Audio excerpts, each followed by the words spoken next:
मोर समस्त प्रिय दर्शक बंधु मानंकु एही सतपंथ मार्ग चैनल को आपण मानंकु स्वागत।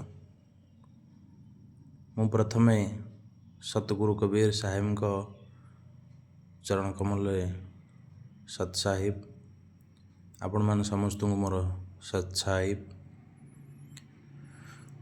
सतगुरु कबीर साहेब को दयारु संत इंद्रमणि साहेब को पुस्तक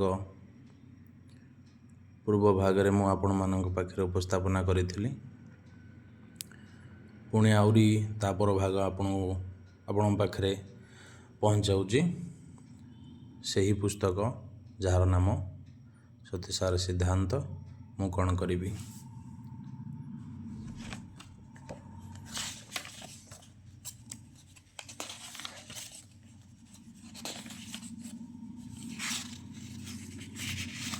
प्रस्तावना देखई सारी आपण को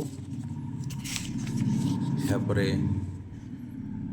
प्रथम प्रवचन मु कौन करी पूर्व एपिसोड रे मु आपण को देखई थी। यापर सतगुरु कबीर साहेब को शिष्य धनी धर्मदास साहेब जे कि सतगुरु कबीर साहेब जेते भी जो तांकर मुख्य पुस्तक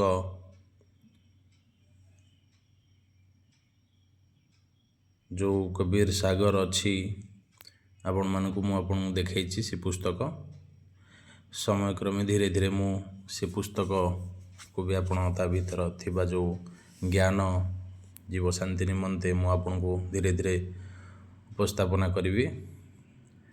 से धनी धर्मदास होचंती मुख्य कबीर साहेबंकर शिष्य जेते भी ज्ञान रो चर्चा करिसेंती धनी धर्मदास पाखरे सतगुरु कबीर साहेब जीवर उद्धार कल्याण पाई जीवर मुक्ति पाई जो ज्ञान आब संसार रही कि केमिति जीव मुक्ति पाई परियो तार ज्ञान ध्यान कर्म बाबदरे बतैछंती। सत्यर मार्ग रे चली निज जीवन को सफल करि परिबो मुक्ति दे परिबो जीव को। सही धनी धर्मदास को वचन सतगुरु कबीर साहेब को धनी धर्मदास कहउचंती। देखंतु आपण माने धनी धर्मदास कबीर साहेब को पाखरे विनती करुचंती कहउचंती धर्मदास बिनवे कर जोरी की धर्मदास कबीर साहेब को विनती करुचंती। सतगुरु सुनिए विनती मोरी हे सतपुरुष सतगुरु मो विनती आपण शुणु। भवसागर कबनिही विधि छूटे। ये भवसागर केबे ये विधि मतलब केबे छुटिब ये भव जलु ये जीव केबे बंधन मुक्त पाइब केमिति पाइब। यमबंधन कबनिही विधि टूटे जमर बंधन रु केमिति केबे मु मुक्ति पाइबी। बड़ संसार बड़ समस्या इति हमें फसी जाइए जीव केमिति मारू आदरू मुक्ति पाई परिबी। कबीर साहब को धर्मदास पचार भवदरिया का बार न पार है भवदरियार कौन सी बार पार मु किछि पाई परनी कूल थल किछि पाई परनी भवदरिया रे मु भासुची तामहं अटके सारा संसार ता मध्य रे संसार अटकी जाइछि संसार रे भव जाल रे संसार भितर अटकी जाइछि भासी जाइछि संसार मध्य रे फसी जाइछि केमिति मु पार पाइ पचार धर्मदास सो दरियाव कौन विधि था मतलब ये दरिया को विधि की मु आपणेबी। परम पुरुष को कैसे पाऊँ मु परम पुरुष सतगुरु को मु केमिति प्राप्त करी को विधि आपणाइले मु प्राप्त करि परिबी सत्य को। करो भक्ति के जोग कमाओ। ମୁଁ କ'ଣ କରିବି? ଭକ୍ତି କରିବି, ଯୋଗ ସାଧନା କରିବି। ପଚାରୁଛନ୍ତି କବିର ସାହୁଙ୍କୁ ଧନୀ ଧର୍ମ ଦାସ। ଦେବ ଦାନ କେ ତୀର୍ଥ ନ ହାଉ, ନା ଦାନ ଧ୍ୟାନ କରିବି ନା ତୀର୍ଥରେ ତୀର୍ଥ କରିବି, ସ୍ନାନ କରିବି, କ'ଣ କରିବି ପଚାରୁଛନ୍ତି। କରୋ ଯଜ୍ଞ କେ ଇନ୍ଦ୍ରିୟ ସାଧୋ, ନା ଇନ୍ଦ୍ରିୟ ସାଧନା କରିବି ନା ଯଜ୍ଞ କରିବି, କ'ଣ କରିବି। ବାହାର ଫିରୋ କେ ମତ କୋ ବାନ୍ଧୋ, ନା ମୁଁ କୌପିନି ବାନ୍ଧିବି, କ'ଣ କରିବି। ନା ବାହାରେ ବୁଲିବି ସଂସାର ତ୍ୟାଗ କରିକିନା, କେଉଁ ବିଧି ଆପଣେଇବି, କ'ଣ କରିବି। ଯୋ ତୁମ କହ ମେ କରିବ, ଯେମିତି ଆପଣ କହିବେ, ଯାହା କରିବେ ଭବଜଲରୁ ପାର ହେବା ପାଇଁ ଆପଣ ଯାହା କହିବେ ମୁଁ ସେହା କରିବାକୁ ରାଜି ଅଛି, କିନ୍ତୁ ମୋତେ ଏଇ ଭବଜଲରୁ ପାର କରନ୍ତୁ, ମୁକ୍ତି ଦିଅନ୍ତୁ। ସଂସାରକୁ ମୁଁ ଆସିବାକୁ ଚାହୁଁନି। ଏଠି 84 ଯୋନି ବହୁତ ଦୁଃଖ ଜୀବ ପାଏ। ମନ ତ ତାର କାର୍ଯ୍ୟ କରିନିଏ, କିନ୍ତୁ ଜୀବ ଦୁଃଖ ପାଏ। ଜୀବ ଅନେକ ବନ୍ଧନରେ ବାନ୍ଧି ହେଇକିନା ଅନେକ ଯୋନିରେ ପଡ଼ିକିନା ଦୁଃଖ ପାଏ। ଜୀବର ଭୋକ ହେଉଛି ମୁକ୍ତି, ମାଲିକି ପ୍ରାପ୍ତ କରିବା। ପେଟର ଭୋକ ଯେମିତି ଖାଦ୍ୟ, ରୁଟି ହେଉ, ଭାତ, ଡାଲି, ଖଟା ପାଣି, ଯିଏ ଯାହା ଖାଇଲା, ପେଟର ଭୋକ ଯେମିତି ଅଛି, ଜୀବର ଭୋକ ହେଉଛି ମାଲିକ ପ୍ରାପ୍ତ କରିବା, ଭବଜଲରୁ ମୁକ୍ତି ପାଇବା। ଜୀବର ଭୋକ ହେଉଛି ନାମ, ମାଲିକର ନାମ, ଅସଲି ନାମ। ଯେଉଁ ନାମକୁ ପ୍ରାପ୍ତ କଲେ, ଯେଉଁ ନାମକୁ ପାଇଲେ କି ମୁଁ ସଂସାରରୁ ପାର ପାଇପାରିବି। ଇଏ ଯେଉଁ ମୋତେ ଆଉ ବାର ବାର ପେଟ ମିଳିବନି। ପେଟ ମିଳିଲେ ଜନ୍ମ ହେଲା ପରେ ପେଟ ମିଳେ, ପେଟ ପରେ ଭୋକ କରିବ। ସେ ଚକ୍କରରେ ଏ ଚକ୍କରରୁ ମୋତେ ମୁକ୍ତ କର। କବିର ସାହେବ ଧନୀ ଧର୍ମଦାସ କବିର ସାହୁଙ୍କୁ କହୁଛନ୍ତି। ଖୁବ୍ ଦେଖିଲି ବହୁତ ଦୁଃଖ ଏଠି।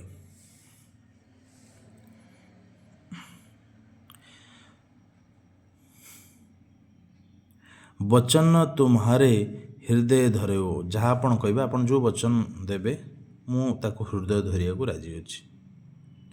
ଭବସାଗର ଦୁଃଖ ମେଟୋ ମୋରା, ଏ ଭବସାଗରର ଦୁଃଖ ମୋତେ ଦୂର କର, ଭବସାଗରରୁ ମୋତେ ପାର କର, ମୋତେ ଏ ଦୁଃଖରୁ ଦୂର କର। ମୋ ଭବସାଗରରେ ଯେଉଁ ରହିଛି ଦୁଃଖ ପାଉଛି ଦୂର କରାଅ।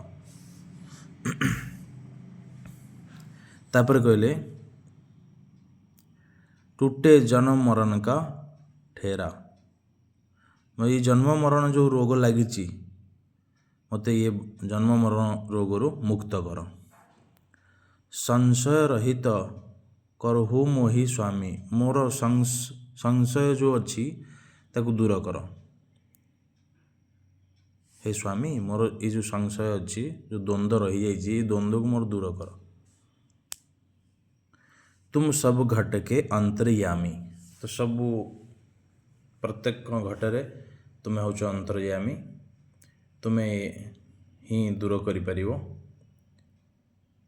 କାହିଁକିନା ମୁଁ ଆପଣଙ୍କୁ ସମୟକ୍ରମେ ଧୀରେ ଧୀରେ ବତେଇବି। ସତ୍ପୁରୁଷ ସତଗୁରୁ ସତ୍ୟର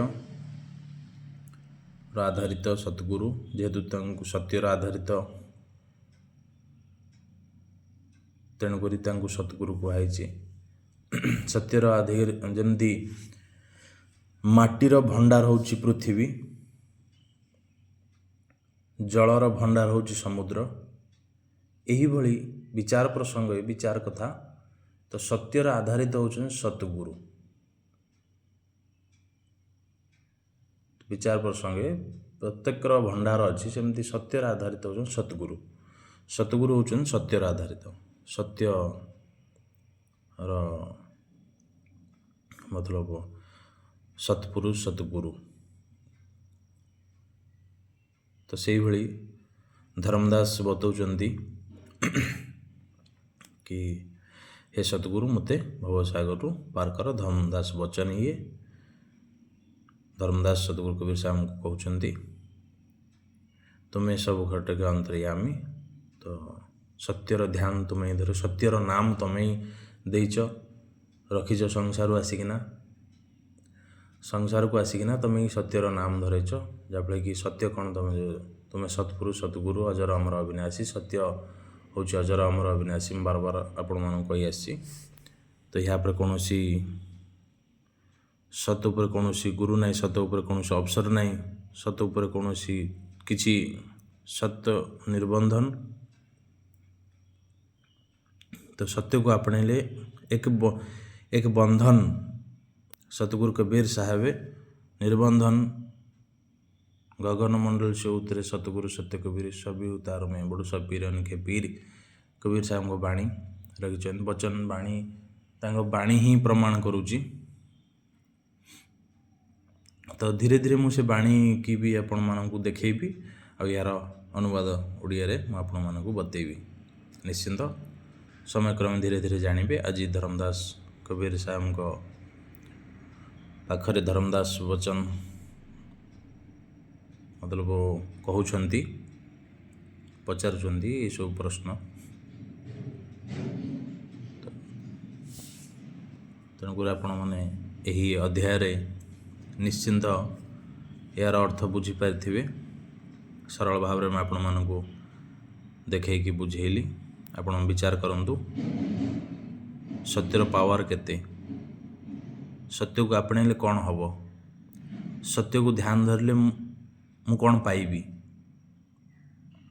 यह विचार करंतु सत्य ठारू बड़ संसार किछि नहीं सत्य को आपणेले मु भवजलु पार ही परिबे आ दूसरा अन्य कौन से रास्ता ही नहीं सत्य बिना सत्यर अधिपति सतगुरु बिना बिना सतगुरु रे भवजल पार उतार हवा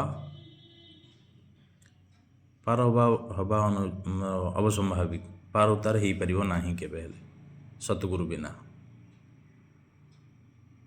चाहे आपण माने जो स्थान को जातु स्वर्ग मर्त्य पाताल एठी जीव की बेसी दिन रखे दिया हो ना कहीं जीवर स्थान हो सतलोक रे अनेक लोग आपण शुणिथे ब्रह्मलोक विष्णुलोक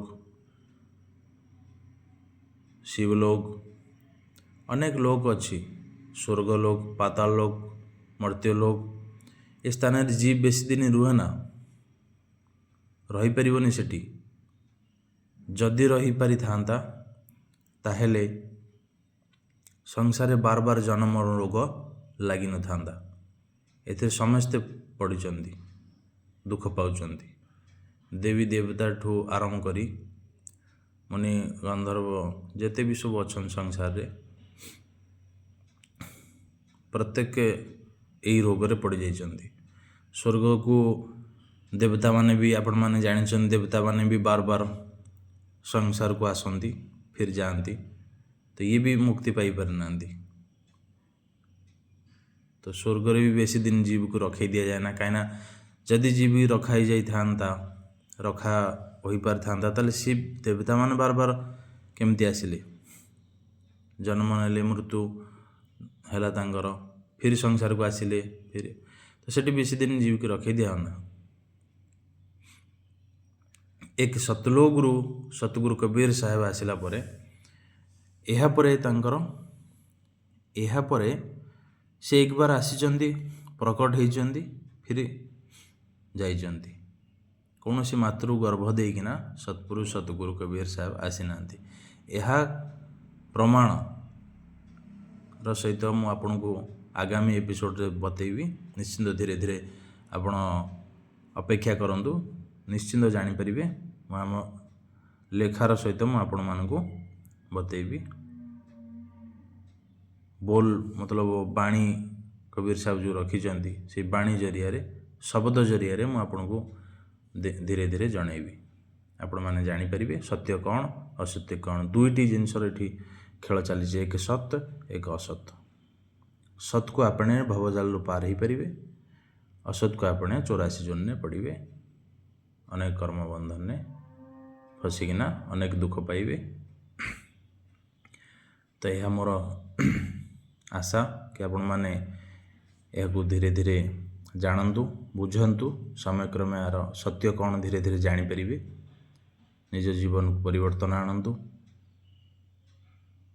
काल जालू बंचातु निज जीव को उद्धार करंतु नले सबुठारु संसार सबुठारु बड़ रोग होची जन्म मृत्युर रोग बाकी जो रोग तो मेडिसिन खाइले भल हो जीवो